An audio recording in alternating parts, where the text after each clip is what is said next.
আসসালামু আলাইকুম। নিঃসন্দেহে আমাকে দেখা যাচ্ছে না বা আমার এখানে কারেন্ট নাই বললেই চলে, আমি ছাদে রয়েছি। আজকে একটা বিষয় নিয়ে আপনাদের সাথে আলোচনা করতে চাই।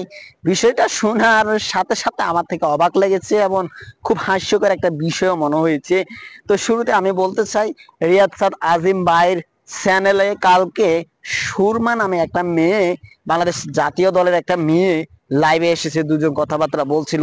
সুরমা নামের মেয়ে কেঁদে কেঁদে বলছিল, বিসিবি আমাদেরকে জিজ্ঞাসা করে, আমাকে কাছে এসে আমার শোল্ডারের উপরে হাত রেখে জিজ্ঞাসা করে যে তোমার ফেরিগেট হয়েছে কয়দিন হয়েছে বা ফেরিগেট কবে শেষ হবে। হ্যাঁ, তখন আমি প্রশ্ন করলাম, কেন স্যার? বললে, যদি তোমার দিকে দেখলে হবে না, আমার দিকে একটু দেখতে হবে। এ কথাটা লাইভে এসে সরাসরি বলতেছেন, হাজার হাজার কোটি কোটি মানুষ দেখতেছে।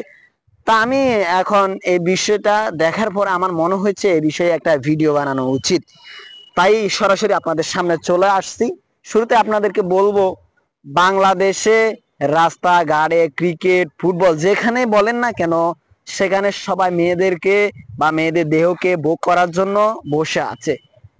কেউ মেয়েদের দায়িত্ব নিতে চাচ্ছে না। আপনি যদি বলেন এই মেয়েটার সাথে যৌন সম্পর্ক করেন, সে এক দুই পা নিজে ইচ্ছাকৃত ভাবে হেঁটে হেঁটে যাবে। আপনি যদি বলেন 50,000 টাকা দিতে হবে, সে 50,000 টাকাও দিবে। আর আপনি যদি বলেন ওকে বিয়ে করতে হবে, আপনি তোমাকে 1 টাকাও দেওয়া লাগবে না। এই কথাটা শোনার সাথে সাথে সেই ব্যক্তিটা পিছনে চলে আসবে। এখন বিসিবি যে এই কাজগুলা করছে, বাংলাদেশ ক্রিকেট মেয়ে নারী দলের যে অনেক জনের সাথে দেহ বা শারীরিক সম্পর্ক করেছে, এখন তারপরে ওরা মিডিয়ার সামনে বলতেছে।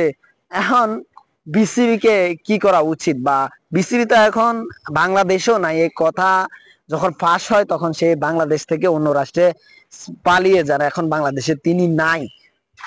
তো আমার ব্যক্তিগতভাবে মনে হচ্ছে বা মেয়েদের কোনো প্রবলেম রয়েছে। যেমন প্রবলেম হচ্ছে, মেয়েরা যে এই কাজটা বিসিবি করেছে, তখন সে মেয়েটা আহ, এর আগে জানায় না কেন, এখন কেন জানাচ্ছে? এটা একটা ওর প্রবলেম। ওর মনের ভিতরে যে ধারণাটা ছিল যে যদি আমি কাউকে বলি তাহলে আমার আর ক্রিকেট খেলা হবে না, আমার আর ক্রিকেট ম্যাচ হবে না, আমি ক্রিকেট থেকে বাদ যাব, এরকমটাই মনে করেছিলেন। কিন্তু আসলে তা না। ও যদি বলতো আরো আগে পদক্ষেপ নেওয়া হতো। এটা আপনি যে কোনো রাষ্ট্রে যাবেন বা যে কোনো ধর্মে যাবেন, সবখানে এটা নিষিদ্ধ। যদিও কিছু কিছু রাষ্ট্রে এগুলা লাইসেন্স করা রয়েছে, কিন্তু সেই রাষ্ট্রের গুলার দিকে আমরা তাকাবো না, মুসলিম কান্ট্রি গুলার দিকে আমরা তাকাবো।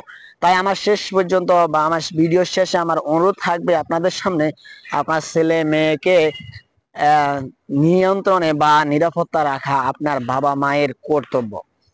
সবাইকে শুভেচ্ছা জানাচ্ছি। আজকের ভিডিও এখানে শেষ করছি। আল্লাহ হাফেজ।